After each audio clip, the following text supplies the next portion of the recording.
This is the Maxwell Institute podcast.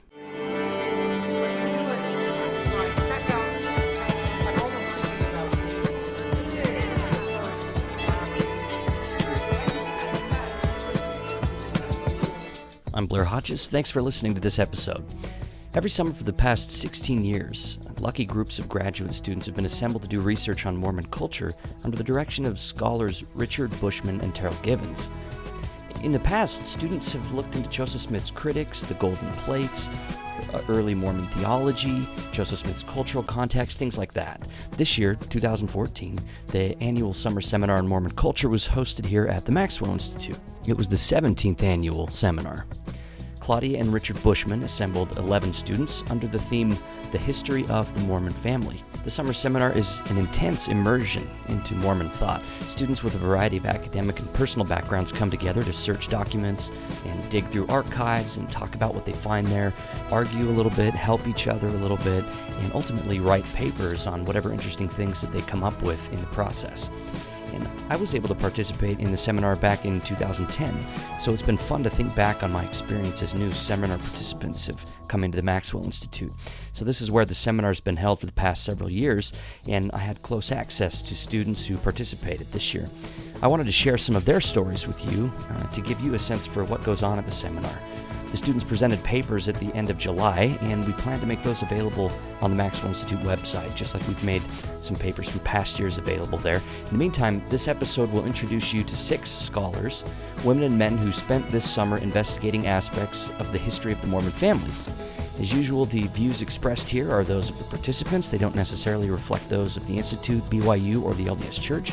Questions about this and other episodes of the Maxwell Institute podcast can be sent to MIPodcast@byu.edu. Sharon Harris is a PhD student of English literature at Fordham University.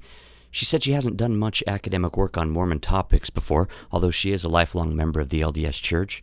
So the summer seminar provided a really nice opportunity for her to focus her scholarly mind on her own religious tradition. As a reminder, the seminar's topic this year was the Mormon family. So when I asked Sharon for an example of something she'd read during the seminar that stood out to her, I wasn't really surprised to hear her bring up polygamy.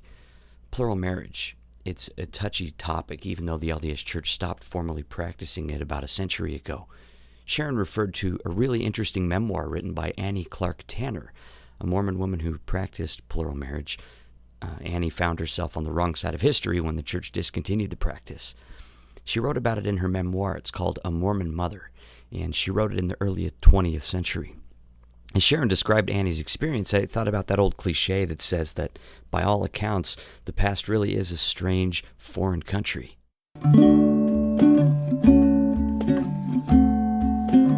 Reading about Annie Clark Tanner's A Mormon Mother,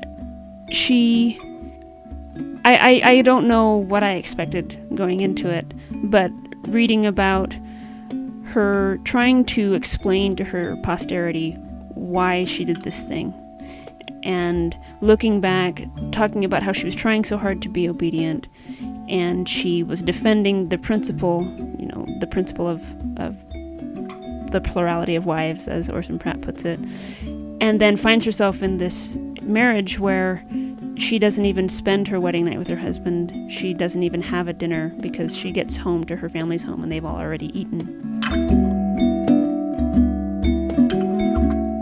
She got dropped off, and I guess they couldn't spend the night together because of the problems with persecution or the government finding out about it. And so she gets dropped back off at her family's home. They don't even know if she's been married.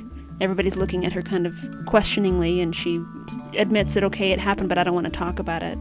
And then just has some bread and milk because they've already eaten, and she looks at this and says, nobody's going to remember me. Nobody's going to celebrate me, remembering all the other women that she's heard about who've had, lavish ceremonies or fancy dresses or whatever. And then her husband planning to see her in about 2 weeks' time and then missing that appointment.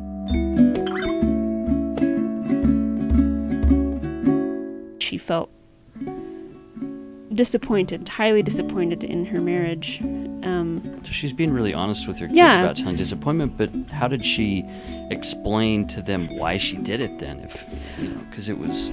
She explained about how the Bible was understood differently. She explained that there was a big focus on the Old Testament practices as opposed to the New Testament Christ. She explained, and it wasn't in a bitter way. It was in a sort of trying to make sense of this thing that was so different in her children's time than when she was growing up. So she just kind of gives a lot of the context and says that ultimately she thought this is what she was supposed to do. She thought this was what God had ordained at the time, and she was trying to be obedient, felt a sense of duty. So it dawned on me while Sharon Harris was talking about Annie Clark Tanner that even though Sharon felt disconnected from Mormonism's polygamous past, there was something that she sort of had in common with Annie. Yeah, the past is a foreign country and everything, but sometimes it can seem a lot more familiar and relevant. Annie wrote her memoir in part because she saw the church's ground shifting underneath her feet. So when she entered into plural marriage, it was a really big part of Mormon practice. And then the manifesto changed all that. So Annie found herself actually further outside the mainstream of Mormonism so quickly that even her own kids had a hard time grasping what the principle was all about. So Annie was part of this new class of non-traditional Mormons, the polygamous ones, a plural wife when wives were no longer to be plural. Sharon Harris also occupies a somewhat marginal position in the church, to use an unfortunate term. It's not quite as big of a thing. She's a single adult in her 30s. She's never been married. I know it's kind of a touchy subject, but I bring it up because it seemed to get at the intersection of her own personal experience and her academic scholarship. And is it okay to talk about you being single? Absolutely. Okay, so for you're looking at this woman who lived at the turn of the 20th century, so over 100 years ago, basically, and she was a plural wife, and you haven't been married, but maybe there's something where you kind of feel. Do you feel any resonance with her because of sort of being a social outlier? Because she became one, right? And you sort of young single adults, as we call them, are sort of that way too. Did you? Yeah, that's an interesting question. It's really interesting, actually, because in a certain sense, I can imagine these women who find themselves in plural marriages after the manifesto comes out. This has been disavowed. It's where they are is not where they're supposed to be. Is not the ideal the church is espousing anymore. And I think there's a parallel there with the singles. That if you are defined as single in the church, and if you're single, it's very hard not to be defined as single in the church. It's in the negative. You're defined as somebody who is not married. And I don't want to come across as angry about that. I don't feel angry about that, but it is painful. And trying to find a place in a community where you are is not the ideal, or even what is taught in a lot of respects. You have to kind of be finding ways to love other people where they are, and finding ways to serve and have your place be meaningful that is not clearly defined at all. And singles is what I am doing my research on, and so that's been something that I've really had in the back of my mind in all of these different readings we've had.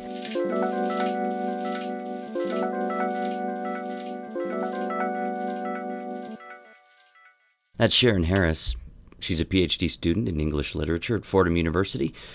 The paper that she presented at the Summer Seminar on Mormon Culture Symposium this year was called Shifting Boundaries and Redefining Adulthood, LDS Singles and Their Wards. Let's move on to the next participant that I was able to interview. So I'm Michael Haycock. I'm from Lima, Ohio. I graduated in 2012 with my degree in political science from Yale University. And I just finished my master's degree in religion at Claremont Graduate University, where I focused on the history of Christianity and religions of North America, Mormon studies, and gender studies. Michael Haycock said that making the jump from poli-sci to religious studies when he transferred from Yale to Claremont University was natural. It was a natural adjustment for him because after making the switch, he became plugged into a network of other students who shared his enthusiasm for studying religion. Honestly, it was very good to be around Mormon scholars who were studying religion and American history and Mormonism, and also to have the experience of engaging with non-Mormon scholars on the topic. It felt like there was a very good community there. So yeah, I think Claremont was the first place that I felt that sort of academic camaraderie, and it only grew over time. What was it like working with students studying Mormonism who weren't Mormons themselves? Did it seem like they were out to critique Mormonism, or what was your feeling? There were some people who would participate in Mormon studies where it seemed like they were coming in to critique Mormonism, or because Mormonism was this strange object to be kind of examined under a microscope. But many of those people I saw as they went through Mormon studies, and their views of Mormonism became more and more nuanced, to the point where they could look at it without first seeing it through their ideological lens. And I saw that same, I say, but all of us saw that same sort of evolution in everyone. So how about for yourself then? Because you came to the program as a member of the church. Did you think that your views of Mormonism would change as a result of it? Did you go in thinking that you needed to do this to bolster faith, or that you needed to put things under a microscope, or like how did it impact you? Well, that's a good question. I don't think I went in with that sort of objective. There's always anxiety when you're studying something that's kind of close to your heart, which my faith is. And so I was interested in going in studying Mormonism, knowing that it was something that was very important to me. And of course, sometimes that can cause emotional reactions or whatever. But I still had this dedication to academic study of it. It's interesting that Michael focused on the idea of community when he talked about what he liked most about the program at Claremont, because that's the same thing that he focused on when I asked him what he liked about the summer seminar. Forging relationships was almost as important as the actual work being produced. I've really enjoyed studying with the Bushmans and my fellow classmates, two of whom are also from Claremont, and just kind of tossing ideas around. I think there's something to be said about this collegiality of academics, where you can put a bunch of people in a room with all these ideas bouncing around in their head, and they throw stuff around and come up with new notions, and things can come out of there that didn't go in. And so I think that's what this sort of experience can contribute. You start to see other people as people that can help you in your academic progress and whom you can help. And yeah, I think that sense of closeness that you can basically only get by being in a room with someone really contributes to perceptions of friendship and mutual contribution.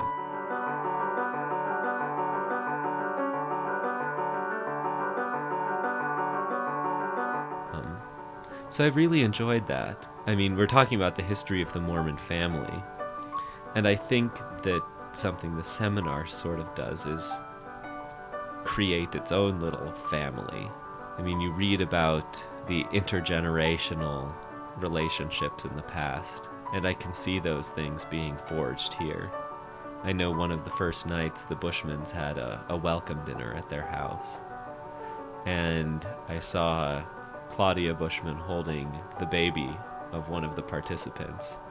And here I thought, we have 3 or 4 generations right here. So there are these connections being welded.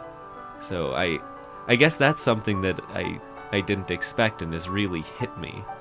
So being close to people and not only reading their academic work, you can hear about their personal histories, and hearing about Richard and Claudia Bushman's development as scholars from them, how they came to be where they are today, how they came up with the projects that they've done. That's information you don't get by simply reading articles or books that people have written. And I think it's really valuable because you realize, oh, these people are human just as I am. And it gives a little bit of hope sometimes.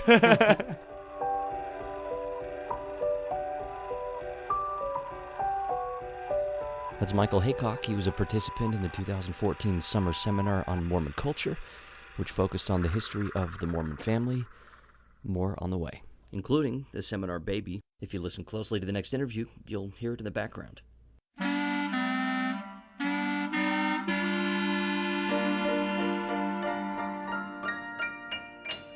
My name is Rachel Hunt Steenblick. I got my bachelor's in philosophy from Brigham Young University. I received a master's in library science from a small school in Boston called Simmons College, and I'm now getting a doctorate in philosophy of religion and theology at Claremont Graduate University. Talk about the experience so far. What's it like to be part of the seminar? What do you do, and what has your experience been like? We meet every morning from 9:30 to 11:30. As a class, there are 12 students, 7 women and 5 men of various ages and various disciplines, which has been one of the best parts because everyone brings their different perspectives and their different disciplines onto the topic at hand. And we read text together and we discuss that text and we bring up things that were interesting to us or things that we have questions about, and we look at it in the context of what it means to say Mormon family. And we also, for our class, we all wrote a paper that we'll be presenting shortly on a topic that we choose that's specifically interesting to us. Before coming to the summer seminar, Rachel had done some research about Heavenly Mother in LDS thought. She was a research assistant to a professor of philosophy here at BYU named David Paulson, and in 2011, BYU Studies published an article called A Mother There, a survey of historical teachings about Mother in Heaven. That article drew on some of her research. So her seminar paper expanded a little on that earlier research. She took a collection of poems about Heavenly Mother that were written within the past few years, sort of like how Eliza R. Snow referred to Heavenly Mother in the hymn, "O My Father." So Rachel took these poems and analyzed the ways that the authors crafted theologies of the divine feminine. And that paper will be available to read on our website, maxwellinstitute.byu.edu, sometime in the coming months. But in addition to Rachel's own research, she also enjoyed hearing from other participants in the daily gatherings and talking to them about their research as well. So one of the very first days of class, we went around in a circle and just said suggestions of what our paper's topics could be, and even helped each other brainstorm possible ideas to do with the Mormon family. And I was sitting beside Christine Blythe, and she said that she had many ideas, but that the thing that she was obsessed with was birth narratives and birth stories and the way that women care for women in birth. And from having just given birth to my one and only child at home the few months previously, I was really struck by that and the things that she ended up researching about home births and midwives and the resurgence in Mormonism of that particular way to give birth. And so to learn a little bit more of the history with midwives as callings and seeing the spiritual and the physical tied so closely together in the way that they ministered to one another and the women that were in that circumstance was really touching to me. And so it felt academically thrilling as well as personally and spiritually. How old's your daughter now? She is 9 months. She's in the room making little noises. Has it been a handful to participate in the seminar and take care of the baby at the same time? Yes, it's been challenging. It's been possible, which I'm grateful for. The very first day of class, we actually all came to class having already read something in preparation. We got to choose between 3 books. And one of the books talked about just the history of the family in general, not the history of the Mormon family. And one of the ideas it talks the most about is the idea of the big house, and how before there were many people that lived in a house together. They might not necessarily be blood relatives. Some of them were the servants, some might be extended family, and they all lived together. So Richard Bushman brought up this idea, and he talked about how in New York today, couples may have only 1 or 2 children, and they do everything for that child. But it's really different idea and attitude than they had before. And that with Joseph Smith and with polygamy, there was to some degree that big house where they had sister wives, and they had these people that were caring for each other and helping. And so even when LDS women were becoming some of the first doctors in the U.S. and going to school back east, it was made possible because of their sister wives who helped them. And so while I don't have sister wives, I happen to have 2 sisters living in Provo, and they, with my parents, have made it possible for me to research here. That every day one of my sisters has been watching my daughter so I can go to class. And she gave birth during this time when I was in class, and the other sister stepped up and took a week off of her job to help me. And so it's been a remarkable thing to learn about Mormon families in the big house at the same time that my big house family has been making it possible for me to do so. That's Rachel Hunt Steenblick. Her paper was called Heavenly Mother in Poetry. It's possible they are projecting. Next up is Heather Stone.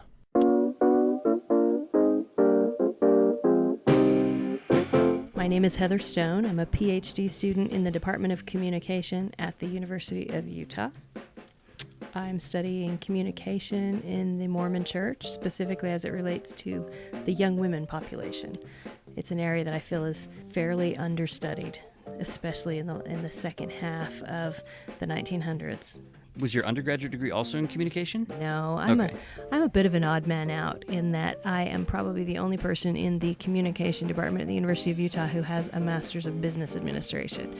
I'm an MBA. I have a bachelor degree in English writing versus English literature from BYU, and I have 15 or 20 years of work experience in the corporate world. I went back to begin my PhD 3 years ago in a field that feels like a natural home to me because I've always cared about how people say what they're saying and how people talk to each other, what it means.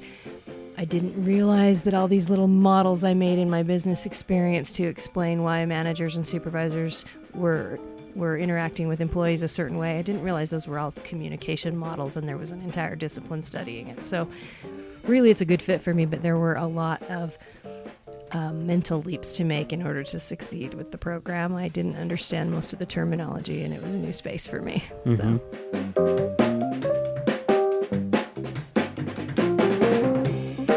So even though Heather Stone is already a PhD student right now, she said that the summer seminar has given her a lot of really good tips for how to conduct research. What has been amazing for me are the things that I have learned about the scholarly process. You know, I mentioned already a new type of artifact, oral histories, that I hadn't worked with, but also the rich advice the Bushmans are giving me on how to create a scholarly research paper. You know, I'm a third-year PhD student, fourth-year PhD student this year. You would think I would know these things, but things like put a verb in your title, you're using way too much jargon, and you know what we're trying to do here is focus on the argument, and you should begin with primary sources and see where they take you rather than begin with an argument, because then it's a needle in a haystack looking for primary sources. These are gems, right, that you just don't always get in real scholarly environments. And so this very real scholarly environment here, but these are gems, the things they're showing us about how to produce good research.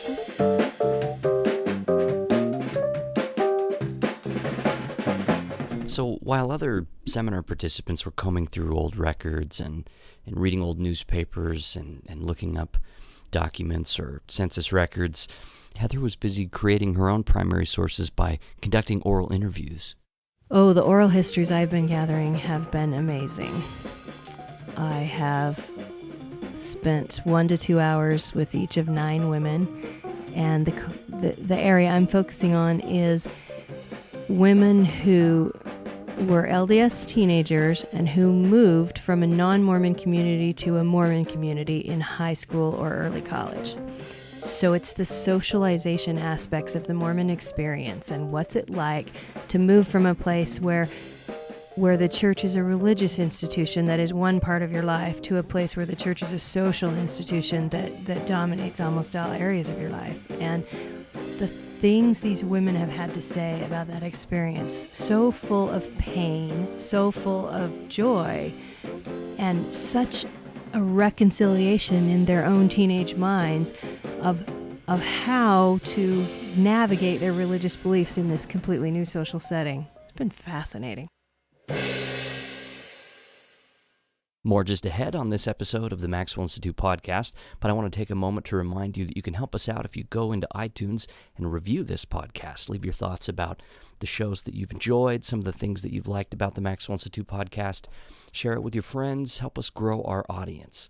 You can email questions or comments about this and other episodes to MIPodcast@byu.edu. Stephen Cranny is a third-year dual PhD candidate in demography and sociology at the University of Pennsylvania. His academic interests include fertility, sociology, and psychology of religion. He's a more quantitatively oriented social scientist, so his experience at the seminar has reminded him of the importance of looking for the human stories behind the numbers that he's more used to dealing with. He said his seminar research actually has helped him get a better view of the rich, emotionally charged history and personal stories underlying LDS fertility patterns. This is one of the really cool things about the summer seminar, is that it brings together a lot of different scholars from a lot of different backgrounds and puts them in conversation with each other about Mormon topics. How did you get involved with the summer seminar here? So I was interested in, I've always been interested in getting a little bit of formal training in historical methods. I mean, there is a historical demography kind of subfield within demography. And those people it's kind of tricky because you need the very sophisticated quantitative skills and you need the historical skills. So I'm not going into historical demography, but historical methods come up enough in sociology and demography research that I thought it would be good to kind of dip my toes in the water. So I mean, I've always thought of just auditing a class or something like that, but I thought that it'd be better to just kind of learn by doing and try to write a history paper. So I saw this as so yeah, my paper topic is the history of fertility. So it's still a very kind of demographic oriented subject, but it's drawing on historical methods.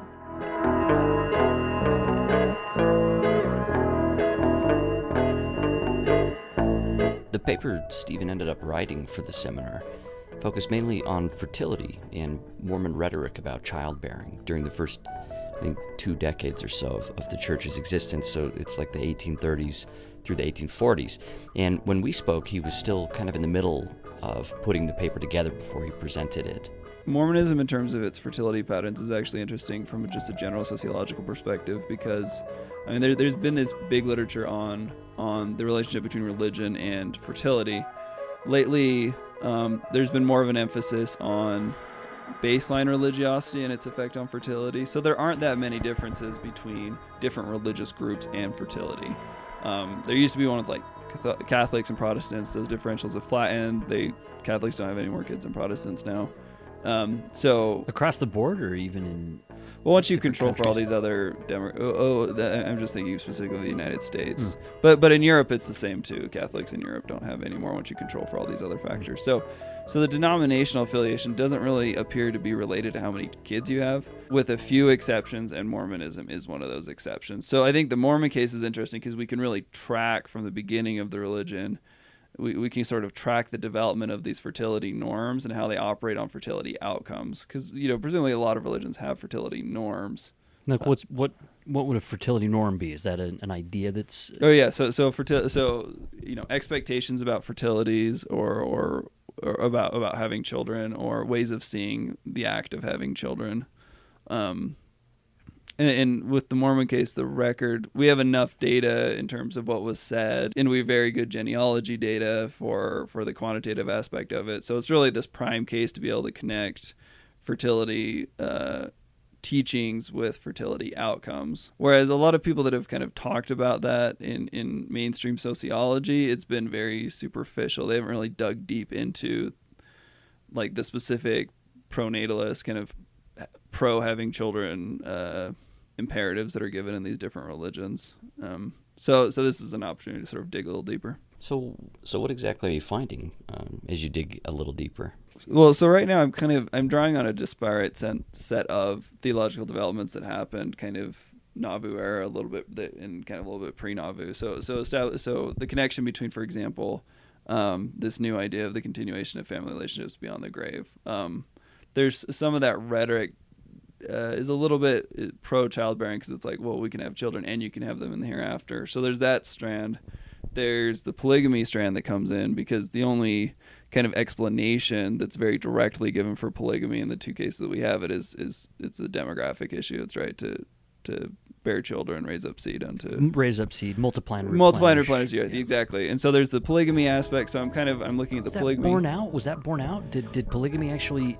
So polygyny is associated with higher fertility rates. It was polygynous wives have lower fertility rates than non-polygynous wives. Individually, yes. And so a lot of people looked at that and said, well, that isn't really borne out, but on the aggregate it does because it increases the marital rate, right? And so everybody who gets divorced or becomes a widow can remarry, and then people get married at younger ages. So yes, kind of the marital fertility rate might decrease, but the marital rate increases. So more people are married, even if like the number of children they have per year that they're married might be on the aggregate lower. So yes, it does increase the fertility overall.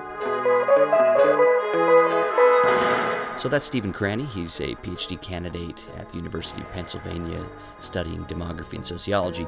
His paper was called Siring Gods, The History of Mormon Fertility Rhetoric and Patterns.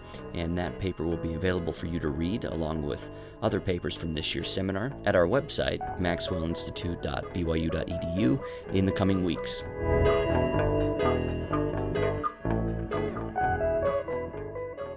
Natalie Rose is the last summer seminar participant that we'll hear from in this episode. She hails from Michigan, and she's one of the non-Mormon scholars of religion who participated this year. My name is Natalie Rose, and I'm from East Lansing, Michigan. I go to school at Michigan State University. I'm in the Department of History there. I'm a doctoral candidate.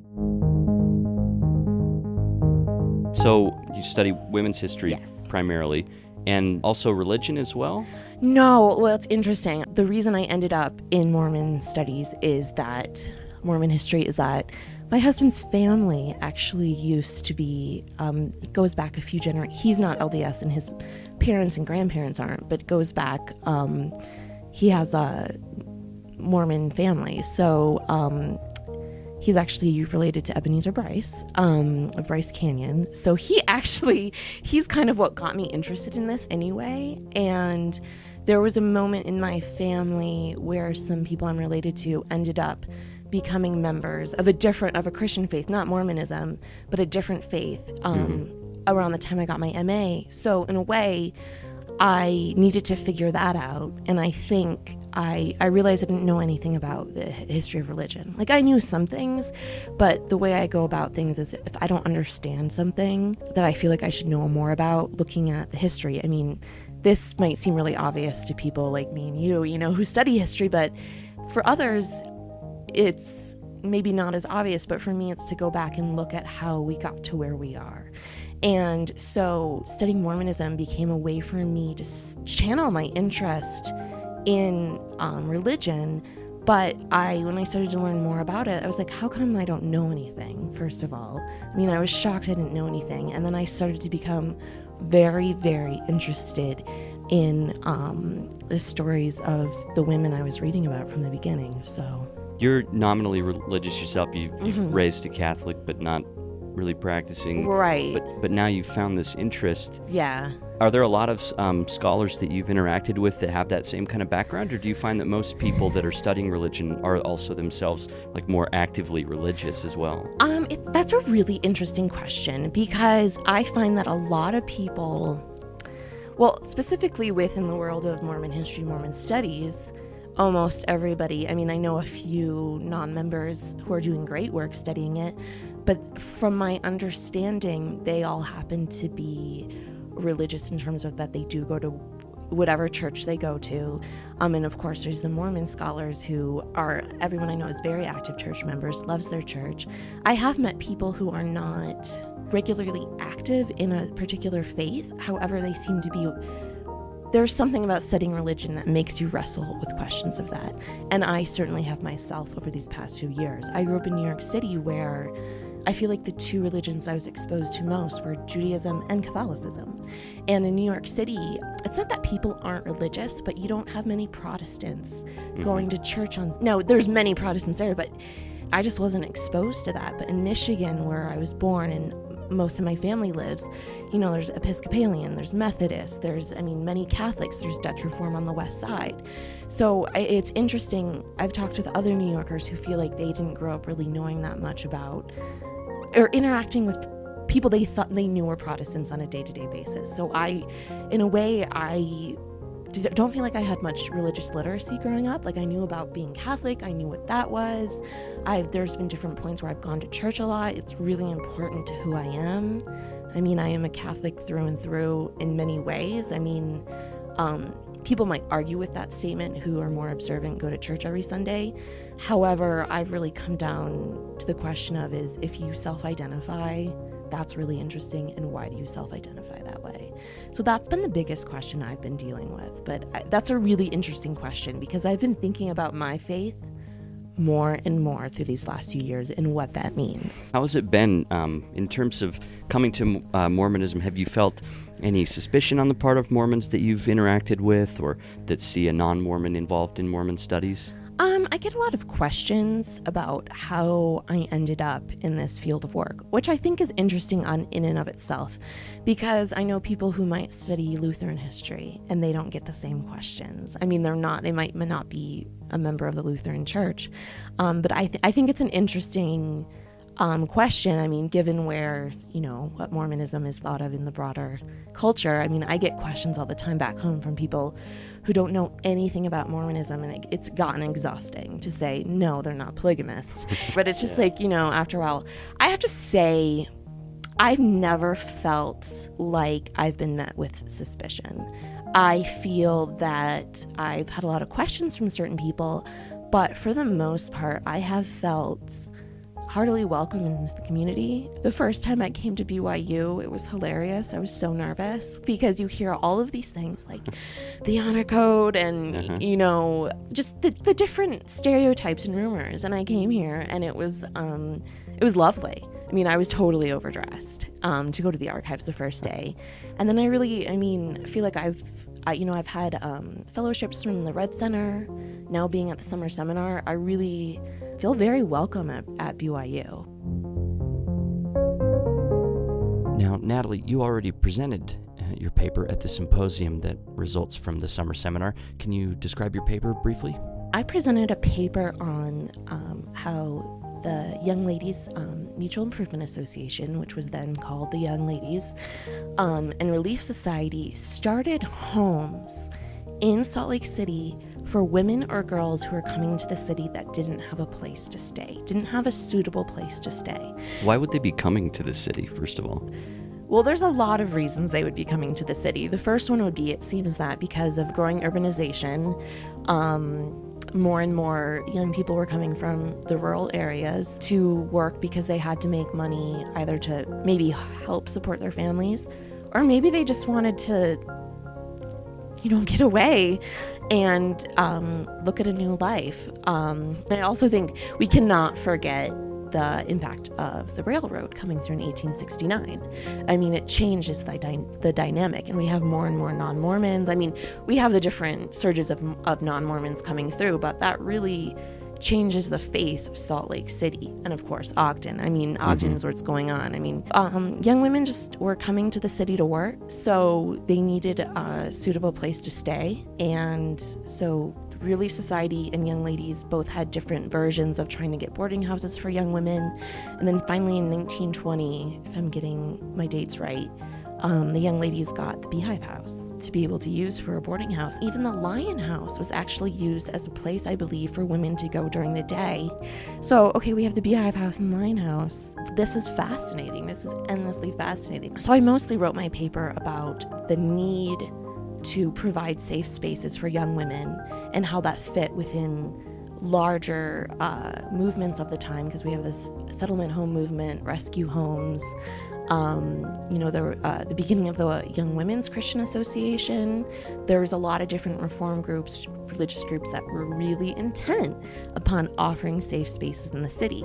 They talked about the ills of the city, how the cities were dangerous, but they couldn't deny the fact that young people were coming to the city. And this was also immigrants migrating over from Europe, coming to, let's say New York City. Like, Jewish women developed their own places for young Jewish women to come and stay to help each other out. So this is not a phenomenon that's unique to Mormonism, but the way they did it, of course, is probably, uniquely Mormon. What was uniquely Mormon about it compared to, say, the YWCA or something? Well, I came across this hilarious anecdote that, so there was different.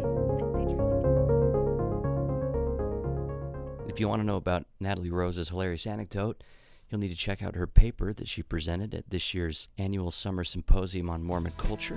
The theme of this year's summer seminar was the history of the Mormon family, and many of the papers that were presented there will appear at maxwellinstitute.byu.edu. Thanks for listening to this episode of the Maxwell Institute podcast. Don't forget to check us out on iTunes. You can rate us and review the show there, recommend it to your friends, and help us increase our audience. I'm Blair Hodges, and I hope you'll join me again on the next episode of the Maxwell Institute podcast.